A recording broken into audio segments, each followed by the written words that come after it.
We're in the part of the Vatican Museums that is devoted to early Christian art. We've walked by sarcophagi, the covers of tombs from the catacombs, and we've come upon a rare example of early Christian sculpture. Early Christian freestanding sculpture, that is, everything that we've been looking at pretty much is relief sculpture. And of course, ancient Rome was known for its large freestanding sculptures, but they were associated for Christians with images of gods and emperors, and so not something the first Christians wanted to emulate. There was also the association of worshiping images in the Roman Empire.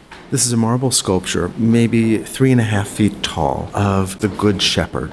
The Good Shepherd as a subject goes back to ancient Greece. There are images of figures carrying sheep or goats on their shoulders to make a sacrifice to the gods. It continues through ancient Roman art, and then even here into early Christian art. The meanings change as the images move through time. This is a period of flux when older traditions are being recast into a new Christian context. And some scholars have noted that the old tradition of Hermes was a perfect figure to readopt. In fact, if we look at this figure, he does have some very classicizing elements. For instance, he stands in contrapposto. His left leg is bent, his weight is entirely on his right leg, his right hip juts up. And the handling of the carving of the folds of his clothing remind us of ancient Greek and Roman sculpture. We often think about early Christian art as poorly proportioned, as poorly carved, but this example shows that those were purposeful decisions, that when artists wanted to represent the figure naturalistically, they could. You have a very sensitive representation of the fall of the cloth. There's a lovely handling of the curly locks on Christ's head or of the sheep's wool. I love the way that the artist has created a point where the Good Shepherd's curly hair meets with the hair of the sheep. There's this wonderful intimacy between the two figures. I also love how the belly of this sheep bulges out just behind his neck a little bit. There's a real sense of the mass of the animal. And of a shepherd who really is caring for this vulnerable animal, carrying him on his shoulders.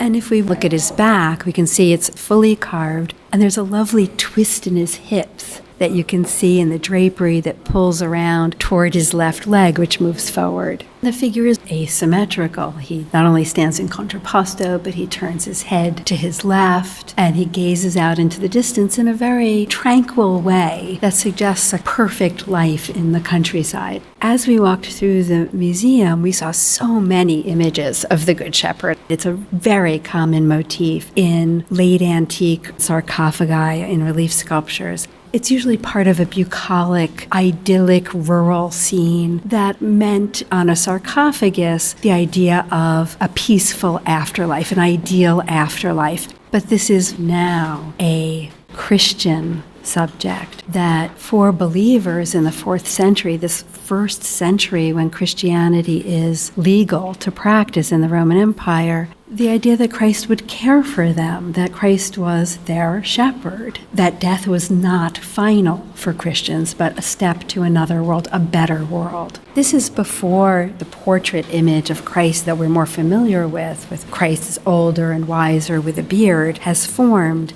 Even just slightly later in early Christian art, we see images of Christ as very youthful, as a shepherd, where the sheep are representative of an extended Christian community. That Christ looks after, as a shepherd looks after his flock. He also herds them towards heaven.